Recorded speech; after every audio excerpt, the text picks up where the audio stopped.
Diys-by-dar. This is part 2 of that Maximalize It. The brand new Hobby Lobby box that was $10, and it really was a debacle. I'm going to run through what I started with from part 1. And this was the box, and this was the paper that I used from Made by Marley. You can follow them on Instagram, Facebook, and YouTube. Your paper will come in 3 sheets. This is recycled paper, and this design is called Passion Flower. So, big mistake right here. This Bullseye water-based primer. Should not have used it. It worked great on my walls inside the house, but not on this. I filled the cracks on the top with some Gorilla Wood Putty because I didn't like them, and then I needed to make myself some 2-part resin quick cure molds so I could get those on my box. And I had to take them out a little sooner so I could bend them around the corners, which is always a lot of fun. And I base painted them all out with some chalk paint so they would be easier to base onto my surface. And here was my paper. I had it tore out to go around my molds, and I thought I had adequate paste on here. All my paper went on beautiful. When I came back in the morning, I saw this. So 600 grit paper. Our project has just taken a turn into the world of being more distressed. So I am not going to take all this paper off, so this is about the only option you have, and this is what it ended up looking like. And I just have to go with it, no problem. This was where I left off on part 1, so we're picking up with part 2. See that lack of flower right next to that orange one? I thought, well, this looks a little better.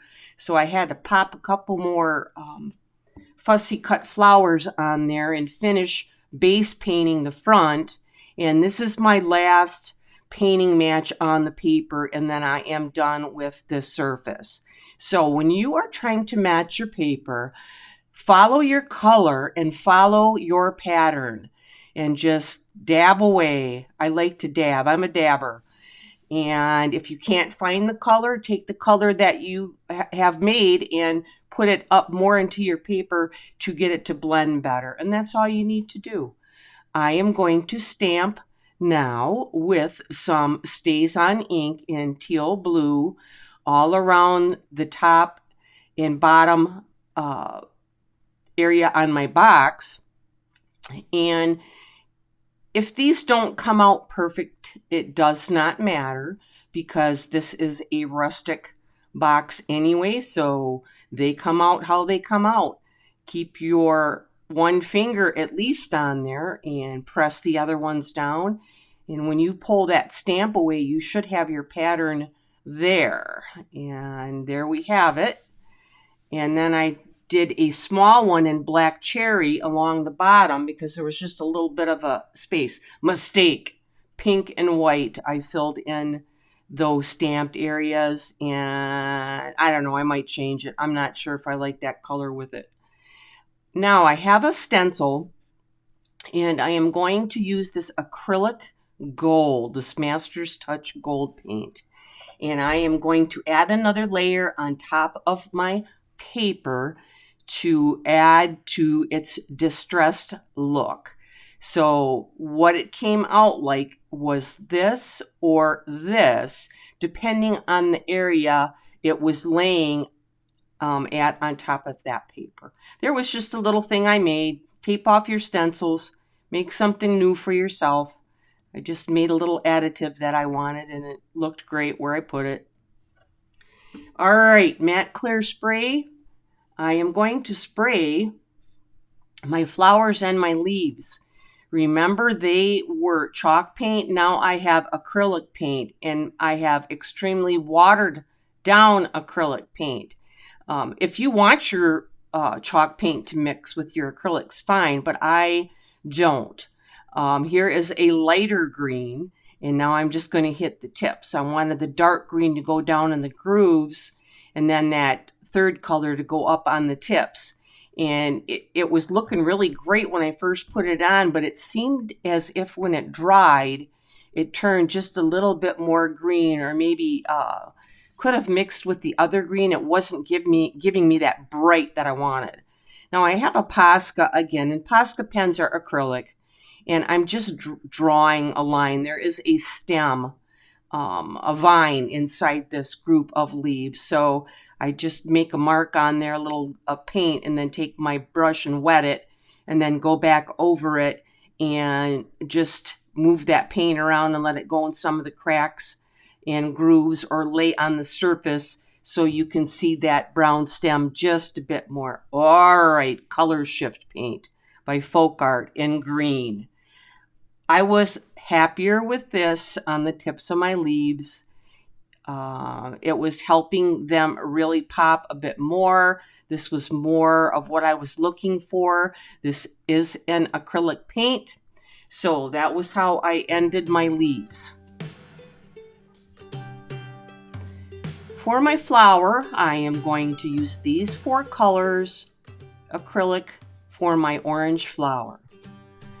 Now I just have brown and orange a little bit really watered down, and I am going in the deepest grooves of this flower, all around the outside of those petals where they go down and meet that flower on the inside and the underside, and just around each one.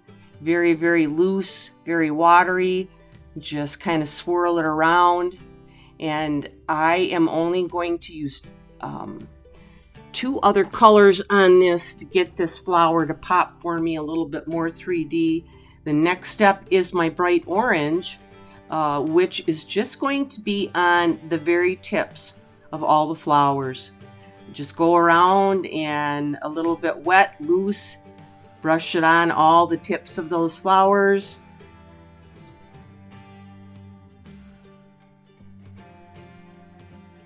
And then that last one, some yellow. I don't even think I waited for it to dry. I started to put some yellow in the middle ground. So we kind of had 3 different colors.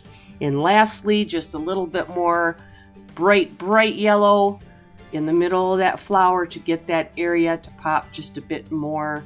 And then I am going to call it good for this orange flower. The pink flower, I'm going to use a pink Posca pen and go around the very outside edge tip and put a little bit of paint on it. And then with my wet brush, I will move that around that tip area and then run a little bit maybe down the center of the flower. And that is all I'm going to do with that and call it good for that flower. Now I have my gold liquid leaf, which I knocked over and all the liquid came out. So now it's like gold schmear. So I thought, oh, am I going to be able to use this? I really needed it. It was still pliable, but it was chunky. So my palette painting kind of went out the window. So I had to use my finger and just kind of smear it in a paintbrush, but we got it done. Now I have my matte Mod Podge again, and I am going to go over the entire surface, except for the flowers, all of the paper and the painted areas with the Mod Podge. And I'm making sure I am getting all of my corners sealed.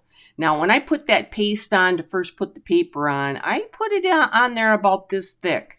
So the porosity of that wood must have just sucked everything in. I got that done, dried. I turned it over and I looked at the bottom and I'm like, you gotta be kidding me. So now we've got this really bad bleed through, and I am just going to have to get out the heavy dutyest thing I have, which is the Boss. I only have clear, but that's all right. I have 2 coats on here already. Now here's how good I'm working. I thought I was putting my first coat of paint on the bottom of this, but what I actually did was took the same jar I was showing you and put another coat of Boss on. But this is the first coat of Silk All-in-One paint, Endless Shore. And after the second coat is just gorgeous. And after it was dry, I want to go ahead and get some protection on the ends of that and also on my paper, so it's not sliding around and I am kind of, ripping on the edge of that bottom edge, so that paper is getting wear and tear on it that it doesn't need. So we're just going to pop that on each corner. Now I have to open the inside and see what it looks like. Well, it doesn't look too bad. Remember, I was going to spray it with the shellac because I saw it coming up in that corner, the tannins. So let's try my second coat of blue paint.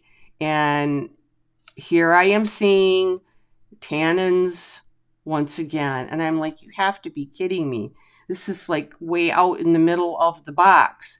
So I thought, all right, I am just going to try to put some more paint on this, on some different areas on the inside of this box, because this whole thing is really scaring me. I bought a big tri-fold panel for my son's wedding that is the same material. I'm going to have to really research on how to paint this because I don't think chalk paints are the best for this wood. Maybe somebody has had experience with Hobby Lobby's wood crafts with chalk paint or how to seal it, but you can clearly see. I even tried a different brush here, thinking maybe my brush had tannins in it, but a brand new brush and they still came up. So I have to go out and I'm going to just sand this, clean it out, and start over with my Boss. Bleed through. All right, let's do it. Now, you can see I'm not being skimpy on this at all. I'm really giving it some coats. And I gave it 3 coats, and you can still lightly see some areas coming up. So I'm going back with my first coat of blue paint again to see how this is going to turn out for me, if I'm still going to have them areas. And I do a little bit. Let's do the second coat and I'll see what we get. I have the matte clear sealer again. My flowers and my leaves are completed, so I don't want anything to happen to them. So I'm going to spray them. Well, there's the inside. I'm tired of fighting with it. So it is going to get a stencil all over on the inside. And this is acrylic paint. So if anything decides that it wants to try to leak up through, maybe you won't see it. Swirly twirly with the paint. This was nice paint. It gives you a gold. I mean, not like a liquid leaf gold look, but it gives you a nice gold color.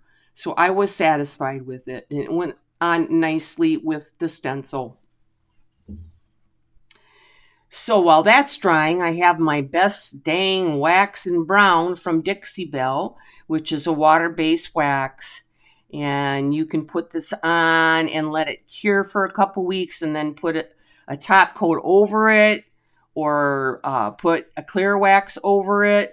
Now, remember, I put Mod Podge all over this, so I didn't have to really put any clear wax down first.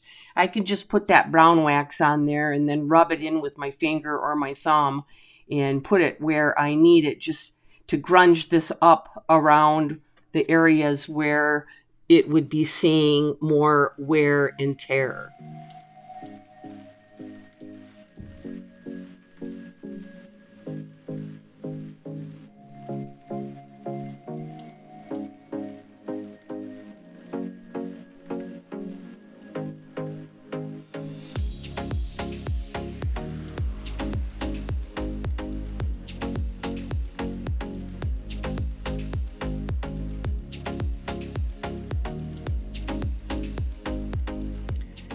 Last step, Minwax Polyacrylic Max.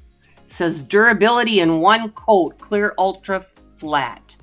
Well, I forgot and I put 2 coats on. So it did get 2 coats on the interior. I did like this. It was very smooth to go on. It spread really nice, and it had barely any odor at all. So it was pretty nice. The box, the Hobby Lobby box debacle. But hey, this is what it turned out like.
I will go ahead and put part 1 of this video in the description. I will more than likely list this piece in my Etsy shop at Patulski Collectibles. I am a Made by Marley brand ambassador, so the papers I used today were provided for me. You can find them at www.madebymarley.co.uk. Hey, we have a bunch, the Flippin' Bunch. We're live every Wednesday at 7. We post a link prior to the live, so check it out.